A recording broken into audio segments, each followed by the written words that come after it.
রাস্তার পাশে একা বসে বসে খেলছে পাগলি। কাছে গিয়ে দেখি বেশ নাদুস নুদুস চেহারা, শরীরের গঠনটাও মারাত্মক। আমি আর নিজেকে সামলাতে না পেরে বললাম, তুই কিছু খাবি? কথা বলছে না দেখে চোখের দিকে হাত বুলালাম। চোখে চশমা পরা, তার মানে অন্ধ।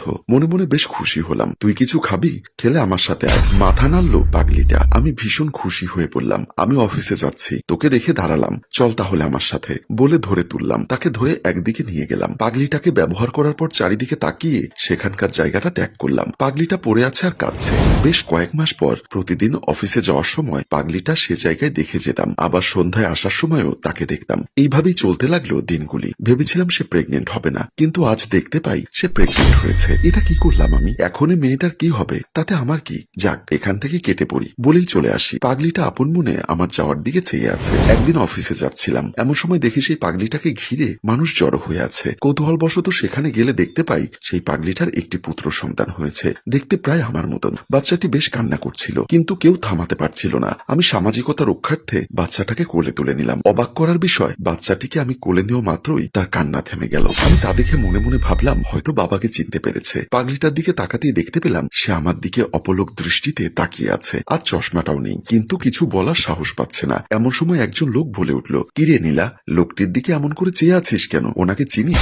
এমন সময় সে বলে উঠল, উনি আমাকে ধর্ষণ করেছে, এই বাচ্চাটি ওনার। নীলার কথাটি শুনেই সবাই আমার দিকে অপলক দৃষ্টিতে তাকিয়ে থাকে। তখন সবাইকে উদ্দেশ্য করে বললাম, দেখেছেন, বাচ্চাটি আমার কোলে আসা মাত্রই কান্না থামিয়ে দিল। এখন সেই বাচ্চার বাবা নাকি আমি। মানুষের ভালো করতে নেই। নীলা আমার কথা শোনা মাত্রই বলে ওঠে, কেন, সেদিনের কথা ভুলে গেলেন নাকি, যেই দিন দুপুরে আমাকে নষ্ট করেছেন? ছি, কি বলেন এইসব আপনি? কেন, আমি কোনো মিথ্যা বললাম বুঝি? কতই না আকুতি মিনতি করেছি। আশ্চর্য, আপনার মুখে যা আসছে তাই বলছেন দেখি। আমার কিন্তু মান সম্মান আছে, এইভাবে মিথ্যা অপবাদ দিতে পারো না আমাকে। প্লিজ সাহেব, আমাকে বিয়ে করে আপনার ঘরে তুলুন। এই সন্তান নিয়ে বাহিরে কিভাবে থাকবো? নীলার কথা শুনে সবাই বেশ আশ্চর্য হয়, কারণ যে পাগলিটা ভালো করে কথাই বলতে পারতো না, সে আজ এত সুন্দর করে কিভাবে কথা বলছে। তার কথা শুনে সবাই বলছে, নীলা কখনোই পাগল হতে পারে না। যদি পাগল হতো তাহলে এত সুন্দরভাবে গুছিয়ে কথা বলতে পারতো না। নিশ্চিত সে পাগল সাজার অভিনয় করেছে। একজন লোক নীলাকে বলল, কিরে নীলা, তুই এত সুন্দরভাবে কথা বলতে পারিস? আগে তো জানতাম না। হ্যাঁ, আমি কথা বলতে পারি। তাহলে পাগলি সেজে থাকিস কেন? জানি না।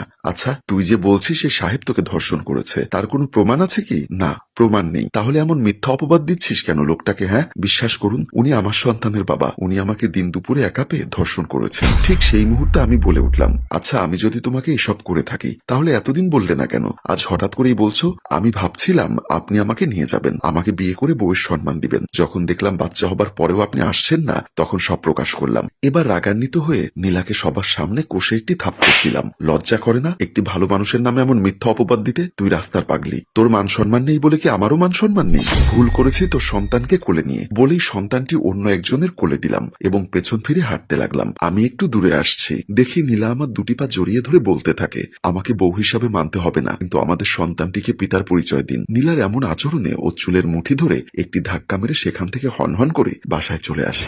বাসায় এসে রুমে বসে ভাবতে থাকি এর হাত থেকে বাঁচার উপায়। ভেবেচিন্তে একটি উপায় বের করলাম। উপায়টি হলো সন্তানটিকে মেরে ফেলতে হবে। মেরে ফেললেই কাহিনী শেষ। যেই ভাবে সেই কাজ। আমি একটা ছুরি হাতে নিয়ে বের হয়ে গেলাম। ভর দুপুরে যখন 2টো বাজে, গন্তব্যস্থানে এসে দেখতে পাই নীলা পুরনো একটা দোকানে তার সন্তানকে বুকে জড়িয়ে ধরে বিভোর ঘুমে আচ্ছন্ন। যা দেখে আমার মনে একটু মায়া হলো। পরক্ষণে ভাবলাম, এখন তো মায়া দেখালে কাজ হবে না, যা করার এক্ষুনি করতে হবে। এটা ভেবে ছুরিটা বের করে যেই না মারতে যাব, এমন সময় পেছন থেকে, ধর্ষণ করার পরে আবার খুন করতে এসেছিস? তোর এত বড় সাহস? কথাটি শুনে পেছনে তাকিয়ে দেখি একজন মহিলা এই সব কিছু বলছে। জিজ্ঞাসা করলাম, তুই কেমন করে জানিস আমি এই পাগলিকে ধর্ষণ করেছি? সেদিন দুপুরে আমিও এখানে ছিলাম। মানে বুঝতে পারলি না? শোন তাহলে, অফিস থেকে ফেরার পথে যখন তুই নীলাকে নষ্ট করেছিস, তখন আমি ব্রিজের উপর থেকে সব দেখেছি। কতই না আকুতি মিনতি করেছে মেয়েটা তোর হাত থেকে বাঁচার জন্য, কিন্তু তোর নিষ্ঠুর মনে একটুও মায়া আসেন। তার মানে আপনি সব জানেন? হ্যাঁ, সব জানি। প্লিজ এই কথাটি কাউকে বলবেন না। আপনি যা চাইবেন তাই দিব। সত্যি দিবি? হ্যাঁ দিব, কিন্তু তার আগেই বাচ্চাকে মেরে ফেলতে হবে আমাদের। বাচ্চাটিকে মেরে ফেলতে হবে কেন? কারণ এই বাচ্চাটা থাকলে অনেক সমস্যা আছে, সেটা আপনি বুঝবেন না। না, বাচ্চার কোনো সমস্যা করা যাবে না। অবশ্যই করতে হবে, না হলে আমি ফেসে যাব। তখন আমার কি হবে শুনি? বলছি না বাচ্চার কিছু করা যাবে না। এর চেয়ে তুই এই এলাকা ছেড়ে অনেক দূরে চলে যা। এইসব কেউ জানতে পারবে না। আমি জ্ঞান নেওয়া পছন্দ করি না। চলে যা বলছি।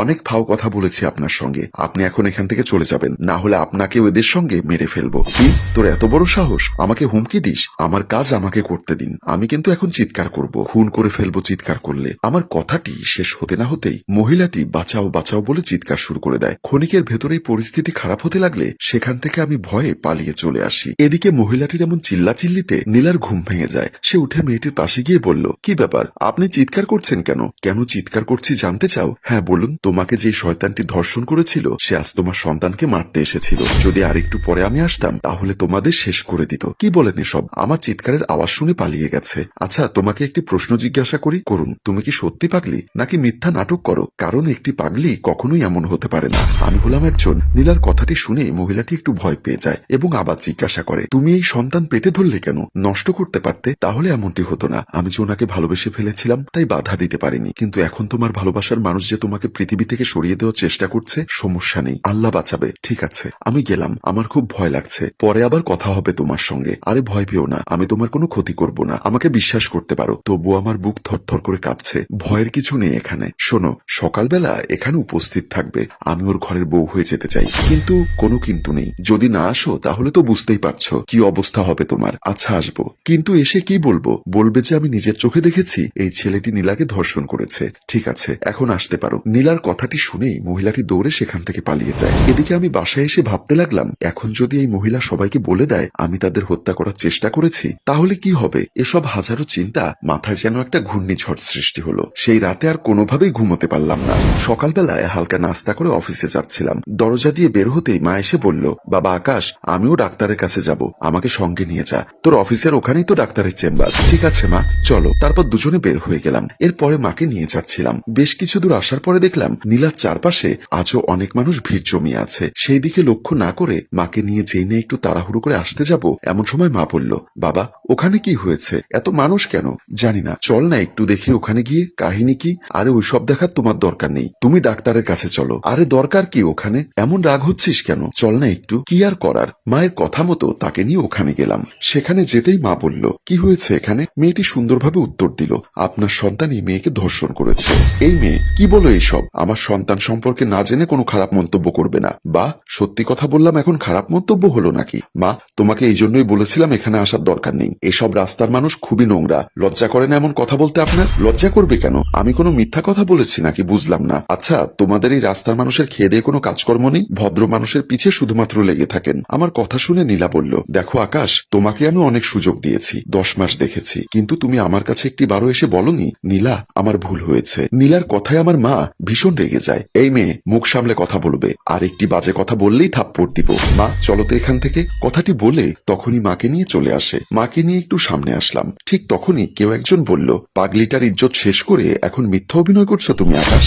আসলে এই মেয়েটি কে হতে পারে? আর এখানে মারাত্মক লেভেলের একটি টুইস্ট রেখে আমাদের গল্প শেষ হয়। সম্মানিত ভিউয়ার্স, আপনাদের ধারণা কি মেয়েটি কে হতে পারে? মেয়েটি কি আইনের লোক নাকি অন্য কিছু? সবকিছু জানতে কমেন্ট করুন দ্বিতীয় পর্বের জন্য। গল্পটির ভাবনা ও পরিচালনায় হাশেম রাজু, চিত্রগ্রহণ শিহাব ও প্রযোজনায় মঞ্জুর মোর্শেদ মিউজিক প্লাস। ধন্যবাদ।